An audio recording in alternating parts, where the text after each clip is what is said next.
Hey everybody, welcome to episode 5 of The Mindful Warrior. I'm Eben Britton out here in beautiful sunny California. We're trying something new today. We got Nate out remotely. Nate, what's up, my brother?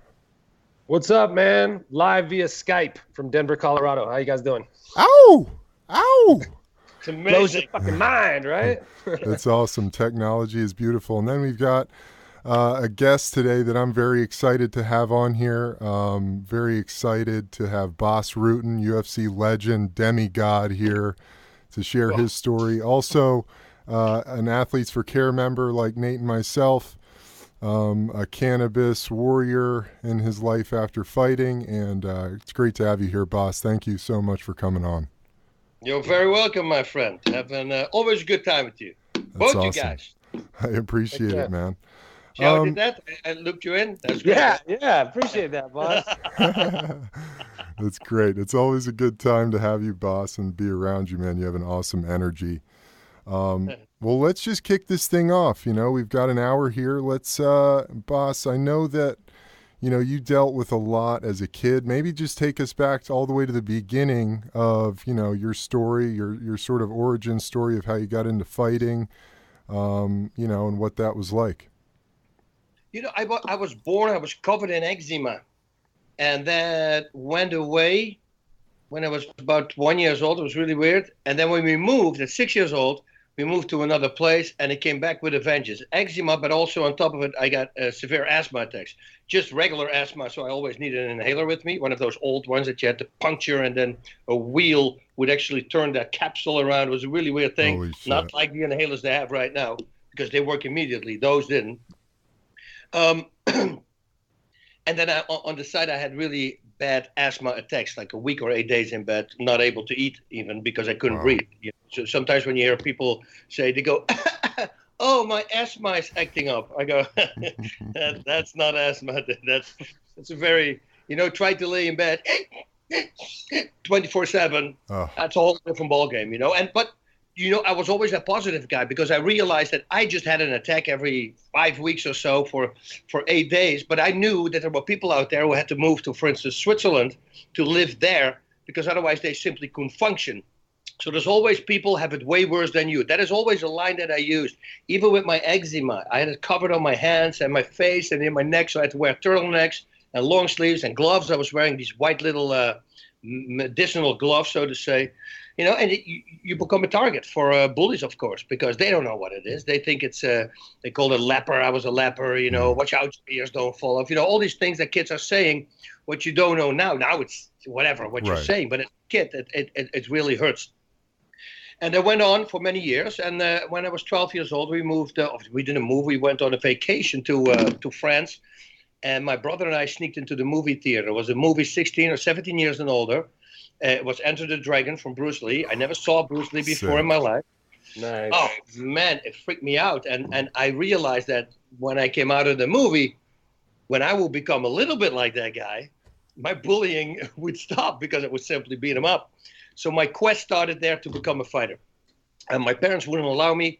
I was always, they're very conservative. They think fighting is violence, you know. So after 2 years of begging, finally they allowed me to do it. I was very fortunate to a guy, a grown-up, took me under his wing, took me to the adult classes because he said, you know, you're a great athlete. It's maybe better when you train with older guys.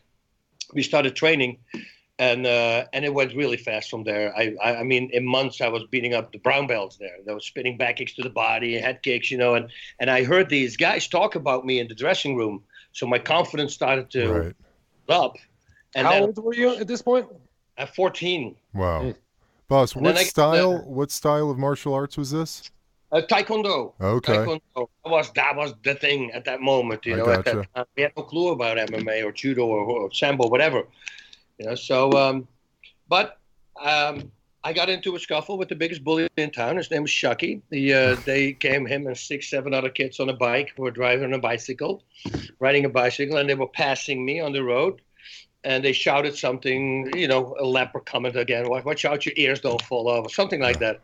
And this time I shouted something back. And I remember hearing him laugh. So I looked back and I saw them making a 180. They started chasing me. So I put my bike on the pavement, on the sidewalk, put it on the stand, and I said, okay, this is it. I'm going to confront it now. I love And it. they surrounded me with their bikes. I always laugh about this because you have this in movies. They do that with cars, right? And then are the lights for the fight. And they did it with bikes during the day. And Shaki, he started bouncing his chest into me. You want to hit me, man? You want to hit me? I go, okay. And it was one punch. It was literally one punch that opened the eyes of everybody because the bullying stopped 95%. The problem was he was knocked out and he broke his nose in the process. Oh. So the police was called. He had to go to the hospital. And that meant that the police showed up at my mom and dad's doorstep, confirming that martial arts is violence, right? Right. So they took it right away. But, I had my little taste, and now I wanted more. So I started going to, reading books, the library, books from Bruce Lee and pictures, and every picture I could find, and karate books and taekwondo books, because they had the katas in there and all these things. And I started mimicking those things that I saw in a book. When I was 20 years old, I moved out of the house. I immediately started doing taekwondo again and a different form of karate. It's called Shintai karate, which was with some throws, but not like we have now. Then I realized, hey, it would be great if I could compete. But, taekwondo was not full contact. That form of karate wasn't full contact, so I chose Thai boxing. All the while, I kept doing the other sports as well. Started Thai boxing, started competing in Thai boxing 6 weeks later. And then I went on a quest. I started knocking people out left and right. And it went really well, so well that I kind of ran out of opponents. So then it was not like the internet in the past. You Google somebody and you see somebody. For me, it was really. Sorry, Bas, not to break your stream of conscious, but where were those initial fights? Where were you fighting early on? They were colleges, and they were like just beginner class. You had beginner class, C, B, and A class in Holland. A is professional. B class is already considered like B class fighters in Holland. They win tournaments all around the world. Professional tournaments. And the striking in Holland is far ahead of the rest of the world. They were the first guys who beat the Thai guys in Thailand. Wow. And Ramon Dek, my hero. Why is that Holland is so far advanced in striking? It was. They figured out that if they would combine their boxing with the legs, that would be way more powerful than all the Thais would fight at that time. They would just primarily pretty much kick back. Not a lot more were using hands. You had a few, Samart or Saxon Janjira is the buddies of mine, and they became world champions right away because they had hands as well. But the Dutch style, the Western style of boxing, elbows, and then combined with the kicks and with the knees, man, it was gold. They beat everybody. I remember there was a tournament in Holland. They had 4 Thai fighters, 4 world title fights that evening. They brought the satellite cameras in. It was live broadcasted to Thailand. The king was watching there, and they all got stopped by the Dutch people. So that never happened again after that. They had to adapt. It was crazy. But then you saw the Thais also starting to adapt. Right, and that's where they. Like, for instance, Samart, he became a WBO boxing champion. He was also a very tall Thai who used his reach very well. And Saxon Janjira, he became Rajadama Stadium champion. Guys like who did it, they became champions.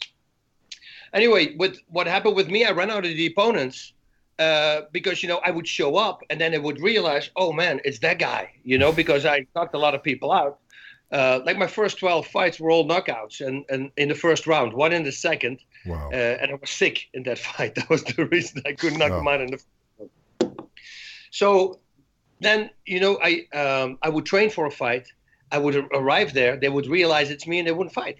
So that happened 2 or 3 times in a row. And that kind of broke everything for me because I didn't want to fight anymore because I would train for nothing. Because since I, so I started doing different stuff. Always intrigued with martial arts. I started to become a bouncer first.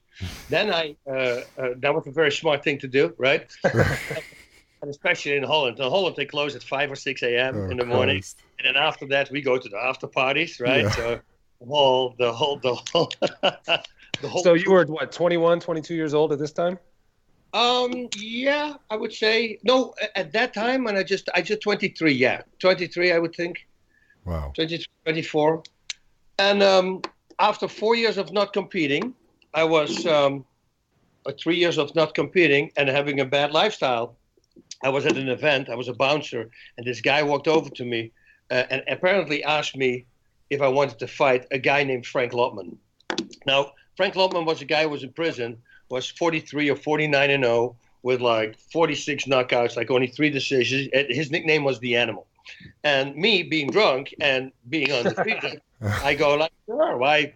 I'll fight him. I'll when he comes back out of prison. So they followed that whole guy in the newspapers because he was training in prison to come back. So it was a big deal. Oh wow! And, but I didn't remember anything from the conversation. So what happened was, yeah, this is bad. In February, I got a phone call and they asked me where to send the posters to. And I go, what posters are you talking about? I said, from the fight. I said, who's fighting? You. I said, who am I fighting? And he says, Frank Lotman. I go, The Animal? I go, yeah. When did I say that? He says, New Year's Eve. And I realized, I started thinking back and I go, oh, yeah, I met this guy. I met him there, Yeah, so I did say yes. So I better, always been a man of my word. When is the fight? 2.5 weeks. Holy shit. And I go, okay, I thought my talent could figure it out, but needless to say, it didn't work out. They stopped it in the first round. It wasn't good, and the avalanche of crap that I got from the people that I always said he couldn't fight. You see, he's nothing. He's a nobody. Dude, actually at that time I was 14 knockouts. I knocked 14 people out in 14 fights. I thought that would say something about my skills, but apparently not to them. And they kind of spit me out. But I vowed never to fight for those people anymore. I met my wife. I started doing these martial arts shows, these crazy choreographed fight scenes. We would go to a nightclub in the middle of the night at midnight. The music will go down, and suddenly the light goes back on, and we're standing there in our freaking tight shirts and tight things and all bulked up. And then we do these crazy fight scenes with sticks and short sticks and nunchucks and kicking cigarettes out of the mouth and cups of the hat with flying kicks. And we made this whole little, performance. And it started to become big once we started adding comedy to it, and that suddenly got the attention of TV. So now we're on Dutch TV, then European TV. Now we started traveling in Europe. We started doing these shows at big events and, in the break of a Thai boxing show. So slowly but surely we started becoming bigger. And at one of these events was a guy named Chris Dolman. And Chris Dolman was already connected to Japan. There was an organization, Rings, had a lot of works at that time, but there was fighting in Japan. And he stopped me and he goes, man, you're such a freak athlete. Now we would come up with backflips and somersaults. That's how we would come up, I would kick him in the gut. He would hold my leg, throw me back. I would make a somersault backwards and then kick him in there. There's a lot of athleticism we would do. Yeah. And he said, man, maybe free fighting, that's what they called it at the time, is something for you to do. I said, what is free fighting? So he explained me the rules. Long story short, I worked out with him one time. Got my butt handed to me like really bad because I thought I could hold chokes and arm bars. And needless to say, I got beat up so bad. I had no clue what I was doing. I thought I was a great fighter, but apparently once I went to the ground, I was nobody. I drove back. I called my wife. I remember I had one of the early cell phones. It was 92, I think, 93 maybe. One of those big ones, one of those big old ones. Yeah, no, I had the one with the battery, the car battery. One from Philips. That was a long one, like this thick, and with a little antenna that up, and it was the newest phone. And I called her. I said, "Listen, I'm sleeping next to the road. I'm done. I'm so messed up right now. I'm going to sleep a couple hours, then I come home." And the next day I came home, and she was laughing, and she goes, "Okay, so much for your free fighting experience, right?" I said, "No, that's not. Within 6 months, I'm going to go back." I said, "Within 6 months, I'm going to tap that whole gym. You mark my words." So the process started, and out of the blue, I get a phone call. These are always the weird things because I never picked up the phone and my answering machine was broke. For somehow, I decided to pick up the phone, and it was Chris Dolman. And he tells me, "Bas, you got to jump in your car right now. We have these two Japanese fighters here. They started a new organization called Pancras. And these guys are the head of the organization. They're fighters themselves as well. And they want to see you spar." So I went to Amsterdam, had a sparring session with one of the Rings champions at the time. And apparently he wanted to show off. So he went really hard. And I told him in the break, the break in between rounds, I said, "We don't need to do that. We can, We can just show our techniques. We don't have to go out. And now I think that he thought that I was afraid, so he turned it on. So after the second round, I went back to his corner and I say, it's okay, but I'm going to do it back right now because I'm not going to it's not going to be coming from one side. Of course, that resulted in a brawl, which resulted in me knocking him out with a high kick. So it looked very spectacular. And he needed a was also in his head. So he was bleeding, and I saw these Japanese people already pointing at me. They said, we want him. Nice. And September 1993, September 21st, my first fight in Japan. Craziest experience I've ever had. I didn't know the rules. I knew a little bit. I did not know that there was no weight class. So my opponent's 245, and I already thought it was weird that there was no weight. And I see my opponent, and he says, isn't he a little big? And he goes, yeah, he's 245 pounds. He was like 6'3", a Japanese guy. Big, tall guy. And I go, is that not too heavy? He says, no, there's open weight class. We don't have weight class. I go, great. You know, but I'm laughing now. And I said, so how many rounds will we fight? 1. Oh, right, great. How many minutes? 30. I go, excuse me? 30 minutes. Yeah, great. Yeah, and I look at my manager. I go, dude, what do you got me into here, you know? This is the craziest thing. So I go up, fight the big guy. I give him a high kick, and since he was taller than me, I palm striked him under his jaw, and he went down. But in pancreas, you had 8 counts. So they gave him an 8 count to recoup, and this guy gets up. And now, of course, because I just hit his hands will be here. So I figured to kick the body really freaking hard, I will bring the hands down and then just wrap it up, right? So I full go to the body. His hands went down. I hit him, and while he went down, I kneed him in the head. So he flew the other side.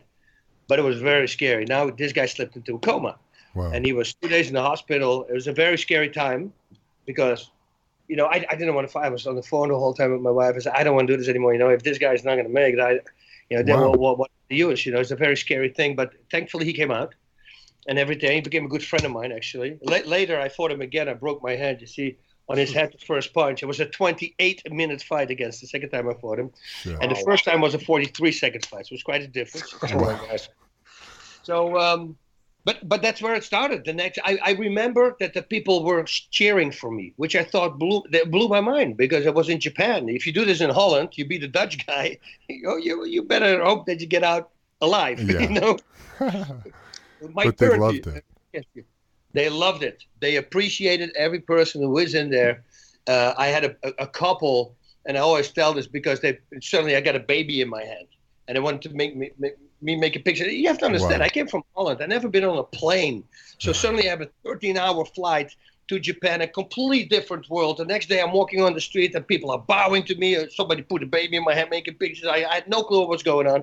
And like I said, the next day, everybody, 1 in 10 people on the street started bowing. And then I saw the newspapers with a picture of me hanging in the splits. I would do that. I was so excited that I won. I jumped in the splits to all the corners, and that became the Rutten jump. So now I had to do it every. But you saw me hanging in the air with the splits, and then the guy on the ground, laying on the ground. And apparently the people recognized me from that picture. That's why they were bound to me. But that's how it started. It was the wildest thing. Second fight, 1 knockout. A third fight I lost, actually, by submission because I had no submission experience. Then I won a few again, lost one. Won a few again, lost one. And my last loss was against Ken Shamrock. It was a knee bar. And that really set me in motion to learn the ground game now. Because that was my third loss by submission. And I go, okay, if I really want to become something, I better learn that ground game. And somehow I got the bug. And I got obsessed with it. I mean, my house was filled with little Post-its with combinations 2 or 3 times a day. I would wake up my wife in the middle of the night. I would dream a submission, put her in the submission. Wow. It hurts. It's shoulder, right? Shoulder. Yeah. I gotta write it down, and then go back the next day and try it out. My poor wife, man, when she would walk through the house and say, lean over. I put her in a choke. I say, does this hurt your throat or are you getting dizzy? She says, I'm getting dizzy. Okay, good. That's a blood choke. Okay, I got a blood choke. And then I would try it out again in training. And it worked. I never lost a fight anymore. My last fight. So is that considered grappling or is that considered jiu-jitsu? What were you working on at that point? Yeah, grappling, you would call it grappling, which is submission moves on the ground without a gi. Oh, okay. And we didn't have any teachers. I just found one guy, Leon Van Dyke, extremely talented kid. He was 19 years old at the time, I believe. I mean, he did biceps curls with 250 pounds. I mean, I was literally have him in a full-on armbar, and he would curl out. Oh my gosh. I needed to get really technical, and everything needed to be perfect. And he picked up fast. So if I would submit him 2 or 3 times in a row with the same technique, he would know now the setup. So I needed to create a different setup. Then he would know that setup. I needed to create a new setup. And soon enough, we realized that if we create 3 or 4 different setups to each submission, and you start playing those, like you try number 1, number 3, number 4, 2, 4, boom, boom, suddenly some you got him. You know, you just drive your opponent nuts. And we start doing that with every single submission we had. And like I said, my last 22, I never lost. So it completely changed me as a fighter. That's why I always get upset if people say, "Oh, I can't learn that." Right. You can. Just put in the hours. So what was the fighting world like as you were getting into it? What was it called? Pancrase?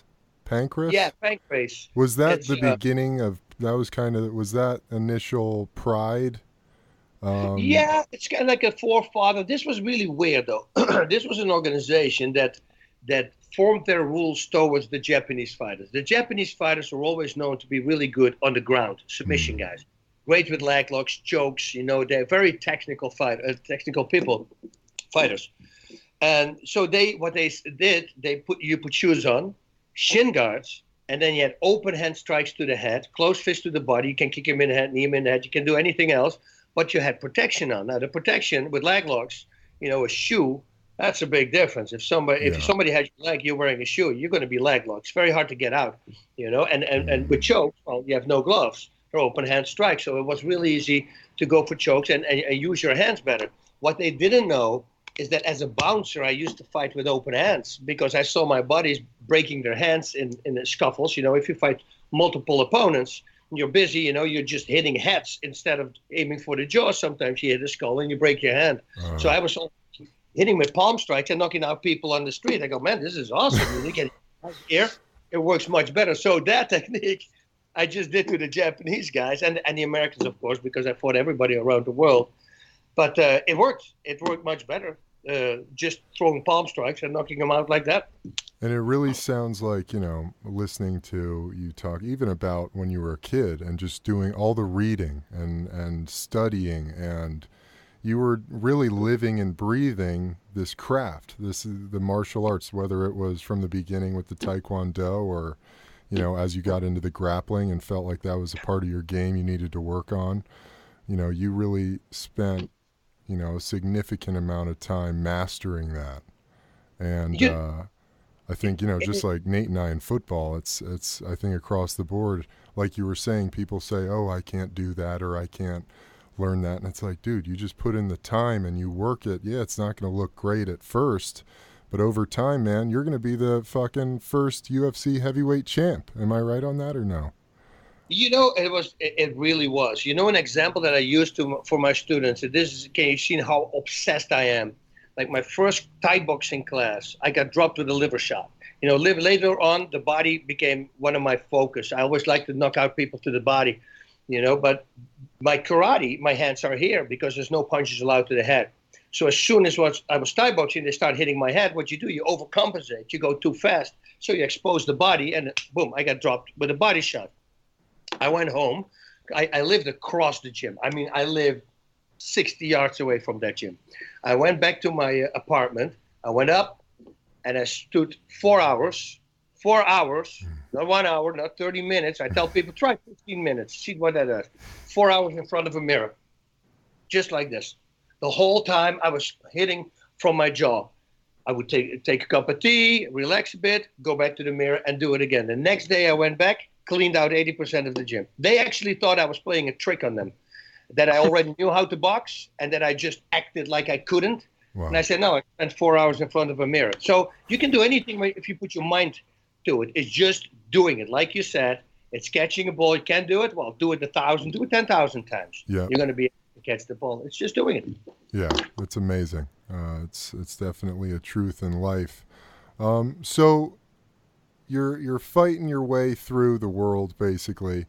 And correct me if I'm wrong, you were the first heavyweight champ of the UFC? Yeah, there were no weight classes, so I consider, because I just inducted Maurice Smith into the UFC Hall of Fame this weekend.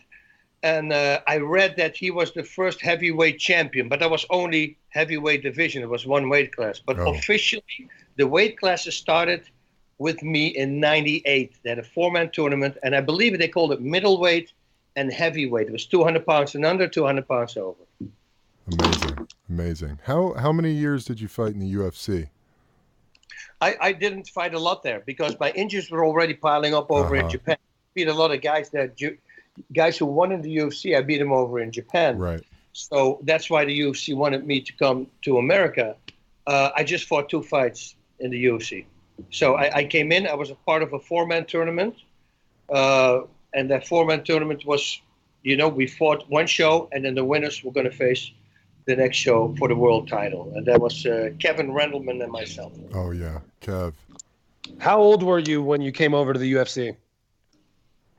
I will be, I think, 34 around that. I started late. I started at 28. And what kind of injuries were you dealing with at that point? It was, for me, it was tendonitis. I don't know if that the name for it. It's in here in both my arms. It's if I use a lot of power to get out of an arm bar, or I hit a bag really hard, I feel a little thing almost like this tick, and now I recognize it right away. It's better start taking pain pills because now it's going to start, and you're going to have a pain. I always tell people it's unlike any pain I ever had. It comes from the inside. It's like your bone gets hotter. It's really weird, and there's nothing you can take for. It's just you have to ride it out. And the problem is if it happens, let's say 4 weeks before the fight, you're really screwed because you have about 45 minutes. Once it happens, you have 45 minutes to train. 45 minutes, then the pain will not make you can't train anymore because of the pain, and you're going to be in pain for an hour and a half. I would lose weight. I couldn't eat from the pain. It became a nightmare, and because I enjoyed fighting and training so much, but once that hit, the fun was gone, and that's when I wanted to stop. And you said that you take pain pills to deal with the pain. When did you, or do you now, use cannabis to deal with those kinds of injuries that happen? And how would you give advice to young fighters as to manage that pain as it comes? Well, it's what happened was in the beginning of America.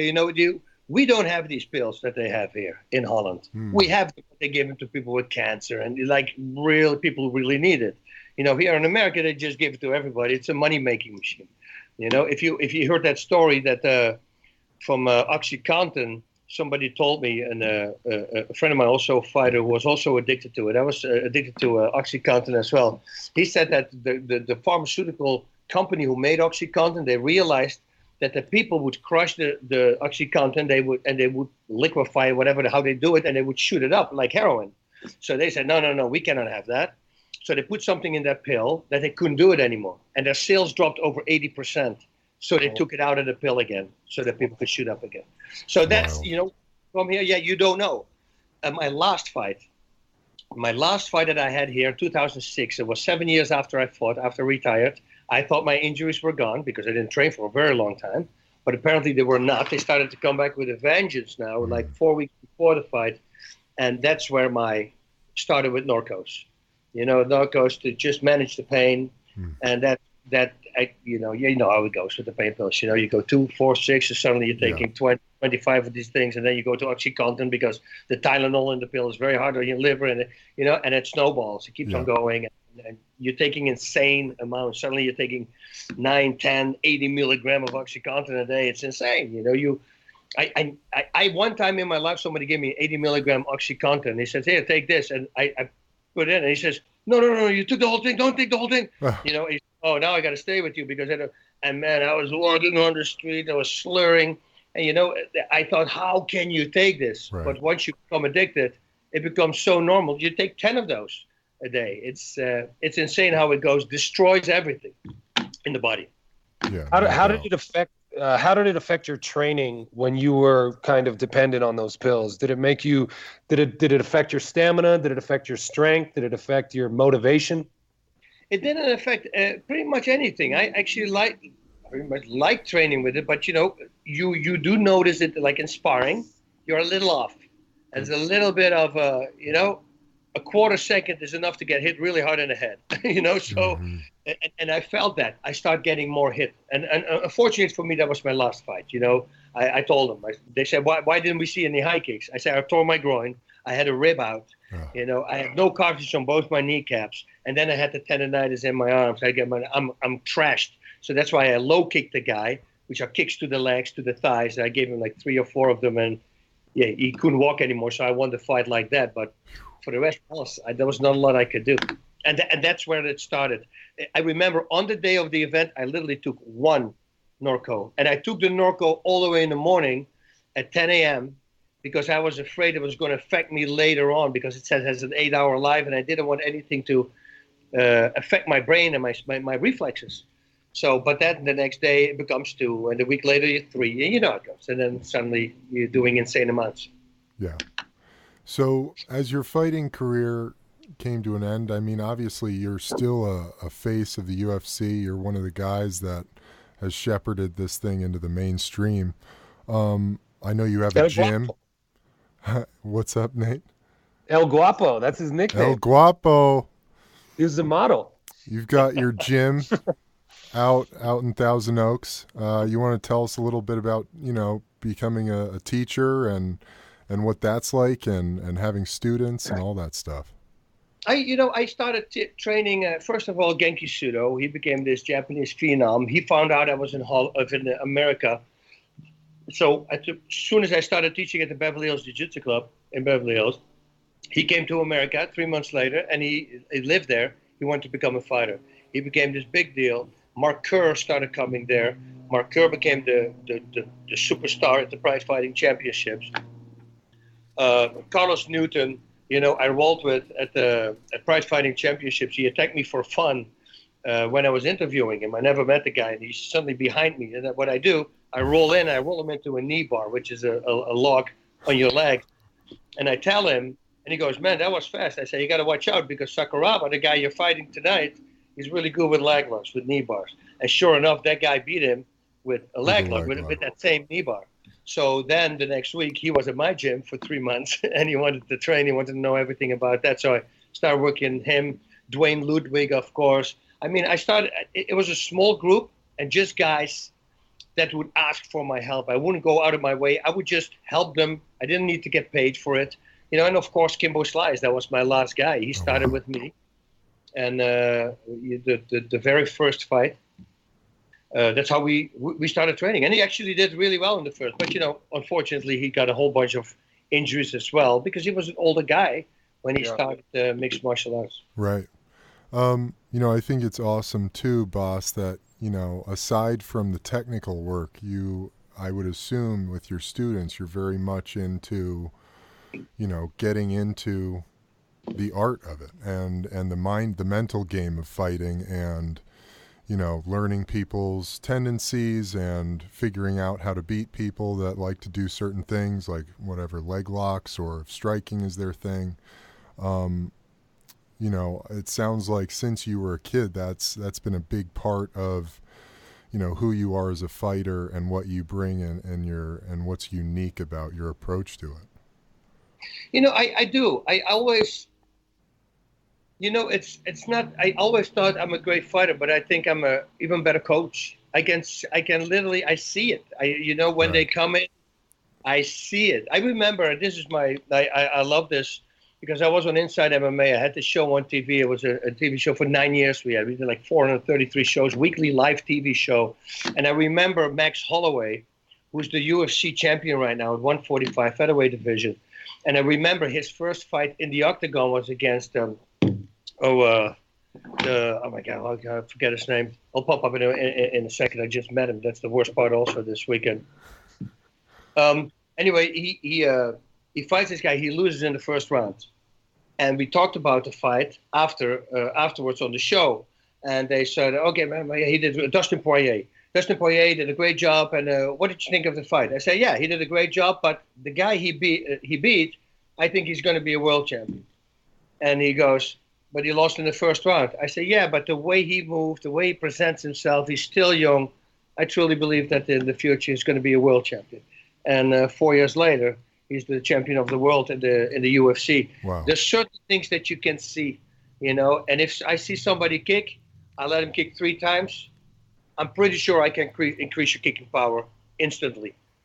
So I do have these guys like or champions or currently guys, that if they do know I'm in town, they always ask, hey, can you work with me a little bit? And then, you just work on foot setting. Everything is feet and where to plant them and when to use them and when to be connected to the ground in order to put your body weight in these things. And once you start breaking everything down, it becomes much simpler for them to understand. And then once they do it once, they will feel immediately the impact on their shins if they're kicking, for instance, or hitting when they say, oh my God, I hit much harder.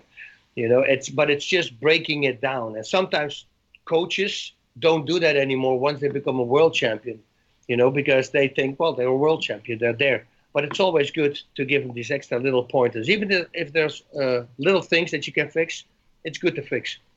Yeah, no doubt. I think that, you can always learn something new, no matter what level you're at in your skill. I know you also have some pretty insane workouts you put people through, some insane circuit workouts. Would you talk a little bit about that and how, that type of training gets fighters ready, really gets anybody ready for, being able to be a better person, be a better fighter, be stronger, whatever it is? It's fortunately for me, I had the 30-minute fights in Japan. So you needed to be in impeccable shape. Right. I lost the fight against Frank the Animal Lotman because of stamina. I had 2.5 weeks to prepare. It was a thing that I told myself will never happen again.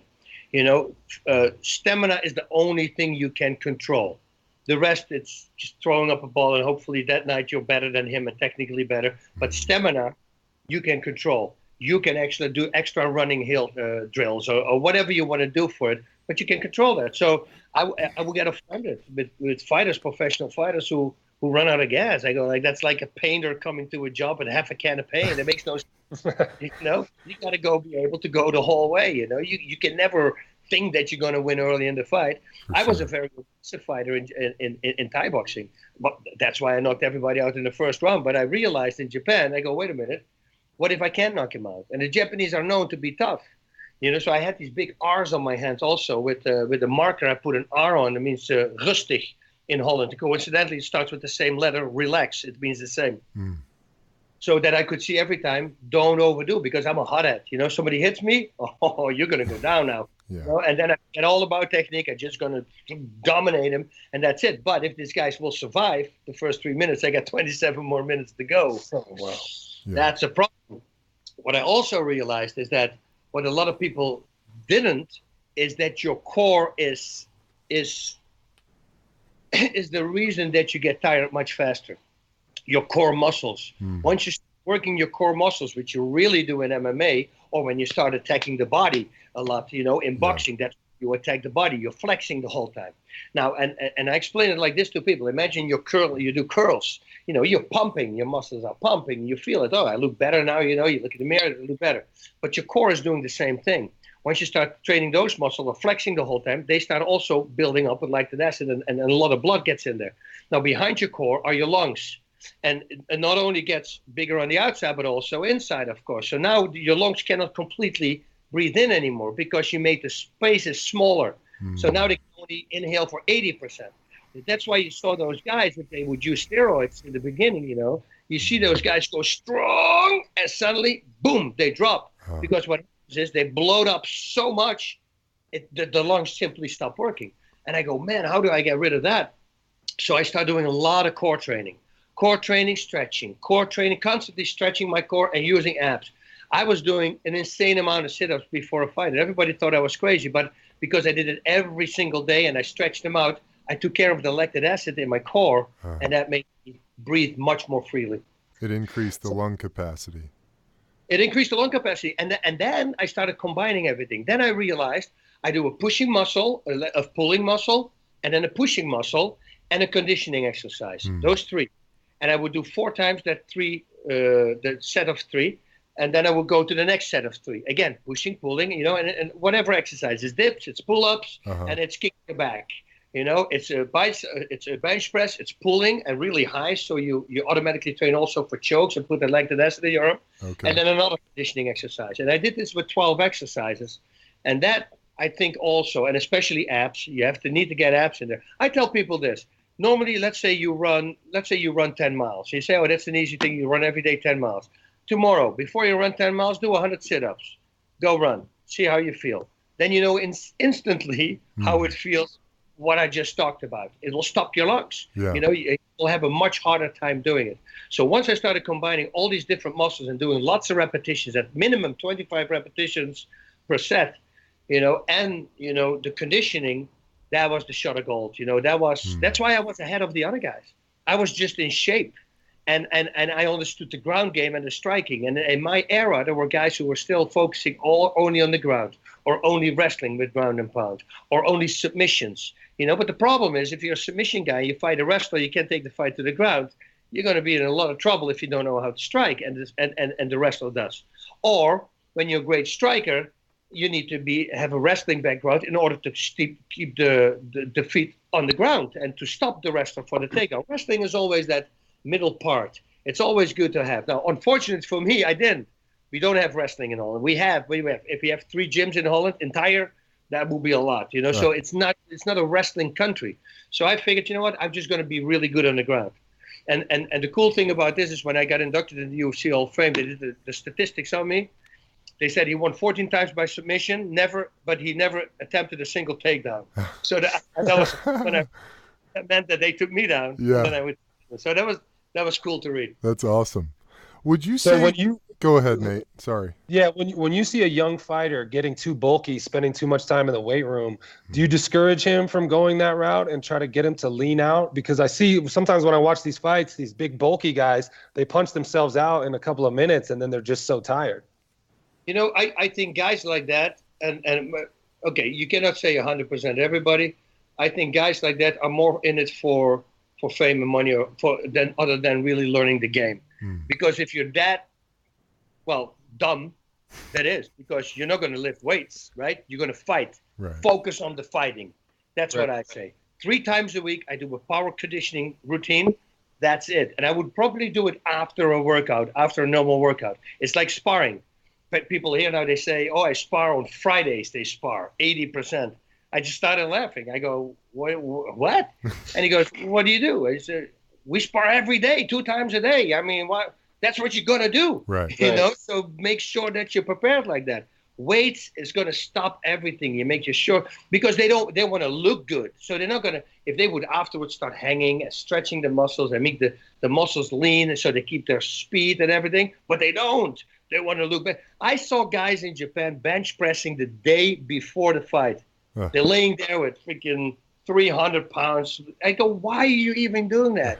It's so bad for you when you have to fight the next day. You don't want to touch any weights at least for 10 days before you start fighting. You want everything to be loose. And sure enough, like you said, they're very strong for about 3 minutes, and then it goes all downhill from there. And how do you encourage, as far as diet, supplements, things of that nature, to increase stamina? I mean, just a lot of greens and not a lot of sugar. I mean, do you go that route with as far as dietary suggestions? Now I do. I never had that.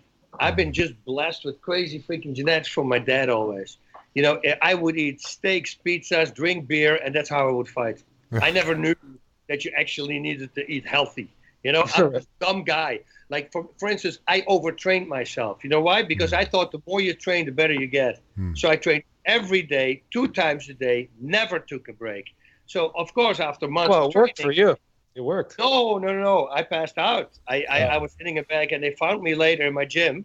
And that's when I went to the doctor. I had like 4% body fat.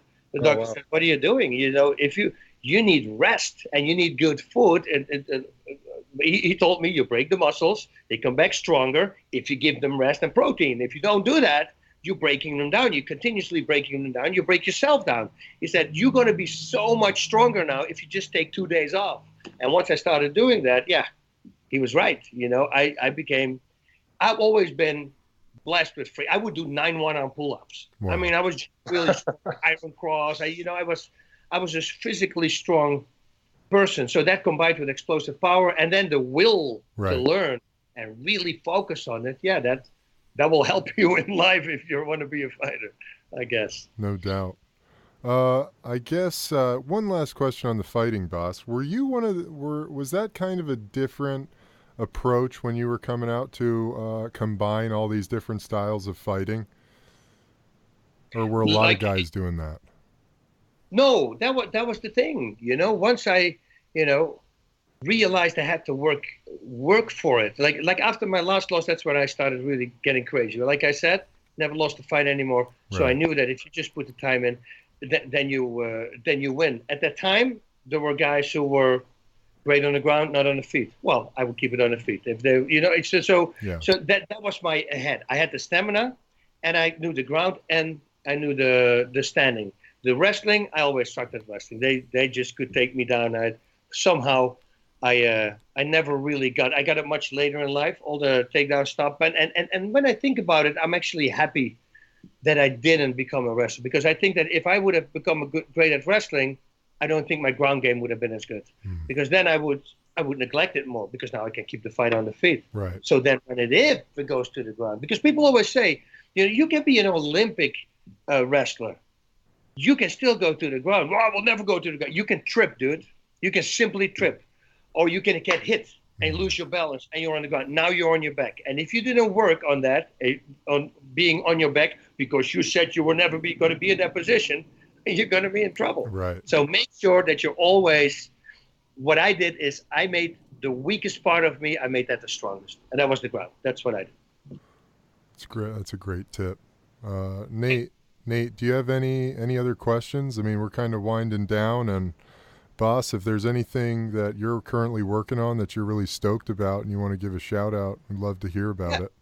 The thing, this is with the receptor. Like for now, all my guys in the gym are on it, that I knew they would take pain pills before, and they all stopped taking the pain pills, are doing receptor now. You see, so that's the great thing about the CBD. Sometimes like I have I have a pot of pills at home, but I give them to my wife, because I know myself. You never know if you feel really bad. Oh, this is stiff. Oh, let's take one, and it starts again. So I always tell my wife, you keep them. And I remember there was I had to go to San Diego, so it was a long drive for me, like 2.5 hours. Yeah. And my back was really tight, and I said, just give me a pill, so I'll take it. So she gave me the pill, and I go, you know what? I tried a receptor stuff that they just sent, and I put the pill in my pocket, and I said, I can always use that for later if it doesn't work. And I took the receptor, and I remember calling my wife 45 minutes later saying, this is insane. I'm feeling great. I'm feeling warm. Everything is relaxed. The pain is gone out of my back. I have the pill. When I come back, I'm going to give it back to you. And that was the thing for me. It really works. We, unfortunately, here in America, we get constantly, this is a new pill. It gets your brain better and this better. You don't believe anything anymore. Right. And that's a problem right now that you have with Receptra. That's why I love it that they gave me all these little tester bottles. Yeah. I hand them out. And then when people go like, oh, no, it doesn't work. It doesn't work. I say, here, this is for free. Why don't you just try it out? Try it. I promise you, you're going to, and they always come back. We had this lady at my gym got beat up by her boyfriend, like really, suplexed on her head. She's from Australia. She actually started speaking different. Everything started to slow down. Headaches all day long. Last week, I gave it to her. I say, I'll be at church at noon if you can be there. She lives very close. So I gave her one. When I came out of church, I already had a text. She said, it's insane. Within 20 minutes, boss, my headaches were gone. And once you start doing that, you change people's lives. Yeah. And for the better. And with all the kids, we saw it with all the seizures, that they go from 140 seizures a day to 0 seizures overnight. Yeah. You'll be stupid not to listen, especially if you're a parent. You have to listen to it because it's best for your kid. You don't want to kill them with the pain pills. Yeah, exactly. And Receptra, that's a CBD oil? It's a CBD oil. They have 3 stages. I tried a bunch out, and that one worked really well. And I actually made a video about it with some fighters. And then the company contacted me. They say, hey, we're that company. If you want to be involved, we would love that. That's So awesome. that's how I got involved with them. Yeah, they have 3 different ones, an active one, a pro version. I always say take the pro version. It's the strongest the strongest one, but just take a little less, I always say. And people can go check that out, get more info at, is that Receptra.com? Receptra.com, but if you do bosscbd.com, you will go to the same website, and then if you use promo code BAS, B-A-S, at the checkout, you get 20% off as well. Awesome. So really, and I tell people, if it doesn't work, yeah, that's the company. But like with me, when I stand behind a product, I 100% stand behind it. Like the auto trainer that I have, the long training device, I say, if it doesn't work for you, send it back, I'll give you your money back. That's how much I believe in it, because there's no way that it doesn't work for you. And it's the same with this stuff, It works, proof is in the pudding.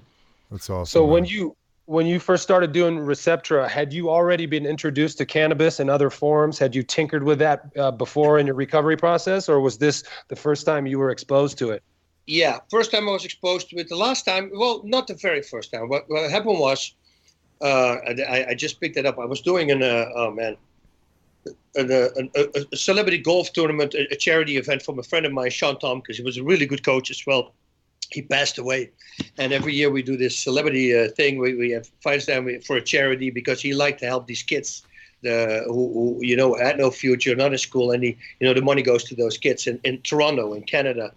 And I was walking around and playing golf, and I'm like, we're 12 holes down, and my knees are really killing me. And I'm telling somebody, hey, does anybody have any pain pill or something? And the guy goes, yeah, Vicodin. I said, no Vicodin. I just like Advil, whatever, And the one guy goes to me, I got CBD. Mm. And I go, what is it? Yeah, there's more CBD in than THC. I said, okay, but because I get really stoned, and I can't function with THC. He says, no, don't worry. It's got a lot of CBD in it. And I said, how many do I take? He says, 2. I take 2. Me, idiot, because I never smoked. Maybe I smoked one time when I was a kid or something, but I get really tired from it. So anyway, but he gave me 2. And instead of me asking, Mo, you take 2? Yeah, maybe I should take 1. So I took the 2. And I walk in, and suddenly I go, whoa, the pain is gone. It feels great, Oh, man, hey, dude, this really works. Thank you very much. I'm all stoked. And I keep walking. There's a hamburger stand coming by, like a mobile one, and I order a hamburger. And once I ate the hamburger, I guess the THC part started kicking in. Boom. And I'm right? Now, I'm at this event, and I have to talk to 85 people in the evening and not think. I have a 5-second memory. That's really all I have. You ask me 2 questions in one, I won't remember the second question. It's that how bad it is. So this is so funny. I never told this story. It's hilarious. So what happened was Sam Stout, he's a fighter from my buddy who passed away. He's fighting at that moment at the East Coast, at the West Coast here in Canada, like in Vancouver or something. So we watching the fights first, and then I'm going to have to talk to the fans that are there. So we're watching. We put this big screen, we pull it down, and he's on, right? And we're going to fight. His mother sits at the table next to me. Everybody in there are fans of Sam Stout. I'm a big fan of Sam Stout, but I'm so high, and I'm sitting there. And suddenly, boom, a guy gets knocked out. And I think that Sam knocked that guy out. But it was the other way around. Oh, my God. I get up. Yeah! Oh, he's not getting up. Look, he's out. And I'm all happy. And the whole place is quiet. And I realize there's something going on. And I look to the side, and every woman is looking at me like they want to kill me. Every guy doesn't want to look at me. Yeah. One kid that I hang out with, Colton Tompkins, his cousin, his nephew, he looks at me like this, No, and I look around and I look at the screen. I go, oh no, it's the other. He got knocked out. So I went over to his mom afterwards. I said, I'm so sorry. I said, but you can tell by my eyes. I'm so far gone. I mean, the next day I woke up around 1:00 p.m. and I had to fly back. I was still stoned. It was such an amount. Apparently for him it was nothing. For me it was a lot. Right now, if I do it, I take little zips. For me it's all 10, 20 milligrams if I eat it, like a really light amount, because I can still think. I really like to use it because it makes me stop drinking. So if I go to a party, I take a little tiny zip. That's the thing. Nobody sees anything. I'm not lethargic. I'm not doing anything. Everything works perfect. And I don't have the urge to drink because I think that's way worse than using that. And I use it when I go to sleep. My heart doctor, I had rheumatic fever as a kid, so I have checkups on my heart every year. he said, I'd rather have you use a vape pen to fall asleep than to take a sleeping pill. That's great. So, yeah, that's what I did. I listened to him. That's awesome, man. Well, I think that's about all the time we have for today. Nate, what do you think? Yeah, I think it's great, man. This is our first. Time using Skype, having a guy come in from a remote location, and this is only our second guest ever. We haven't actually launched the pod yet, but we're going to do it in the next couple of weeks. And we want to thank you for coming on, Bas, and sharing your story. You're a good man. You're very welcome, guys. You guys are great guys. Thank you so much, Bas. Athletes for Care. Yeah, man. Mindful Athletes warrior. for Care. Mindful warrior, baby. Until next time, everybody. Jed, see ya.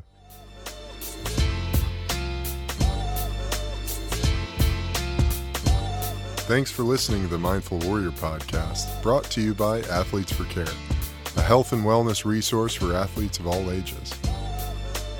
Don't miss out on Nate's books, Slow Getting Up and Fantasy Man.